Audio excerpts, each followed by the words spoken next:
الرحمن الرحیم۔ بدگمانی کا نقصان۔ ایک مالدار تاجر مسجد میں بیٹھا تھا اور قریب ہی ایک فقیر دعا مانگ رہا تھا، یا اللہ آج میں اس طرح کا کھانا اور اس قسم کا حلوہ کھانا چاہتا ہوں۔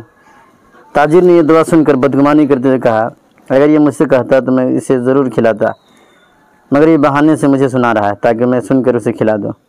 واللہ میں تو اسے نہیں کھلاؤں گا۔ وہ فقیر دعا سے فارغ ہو کر ایک کونے میں سو گیا۔ کچھ دیر بعد ایک شخص کھانا لے کر آیا اور فقیر کو ڈھونڈ کر جگایا اور بڑے ادب سے کھانا اس کے سامنے رکھ دیا۔ فقیر نے اس میں سے کچھ کھایا اور بقیہ واپس کر دیا۔ تاجر نے دیکھا تو یہ وہی کھانے تھے جن کے لیے فقیر نے دعا کی تھی۔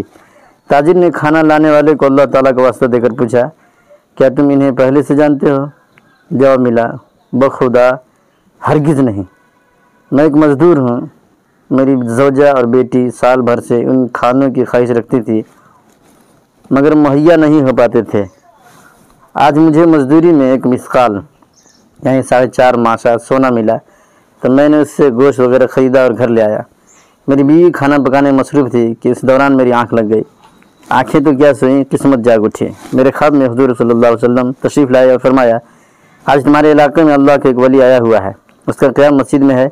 جو کھانے تم نے اپنی بیوی بچوں کے لیے تیار کروائے ہیں، ان کھانوں کی اسے بھی خواہش ہے، اس کے پاس لے جاؤ، وہ اپنی خواہش کے مطابق کھا کر واپس کر دے گا۔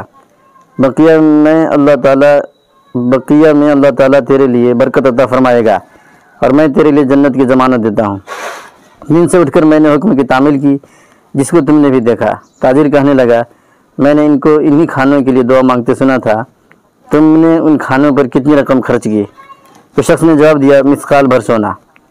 اس تاجر نے اسے پیشکش کی، کیا ایسا ہو سکتا ہے کہ مجھ سے 10 مثقال سونا لے لو اور اس نیکی میں مجھے ایک قیرات کا حصہ دار بنا دو؟ اس شخص نے کہا، یہ ناممکن ہے۔ تاجر نے کہا، اچھا میں تجھے 20 مثقال سونے دیتا ہوں۔ وہ شخص انکار کرتا رہا، حتیٰ کہ اس تاجر نے سونے کی مقدار بڑھا کر 50 پھر 100 مثقال کر دی، مگر وہ شخص اپنے انکار پر ڈٹا رہا اور کہنے لگا، واللہ جس چیز کی ضمانت رسول اللہ صلی اللہ علیہ وسلم نے دی ہے، اگر تو اس کے بدلے ساری دنیا کی دولت بھی دے دے پھر بھی میں اسے فروخت نہیں کروں گا۔ تمہاری قسمت میں یہ چیز ہوتی تو تم مجھ سے پہل کر سکتے تھے، لیکن اللہ تعالیٰ اپنی رحمت کے ساتھ خاص کرتا ہے جسے چاہے۔ تاجر نہایت نادم اور پریشان ہو کر مسجد سے چلا گیا، گویا اس نے اپنی قیمتی متاع کھو دی ہو۔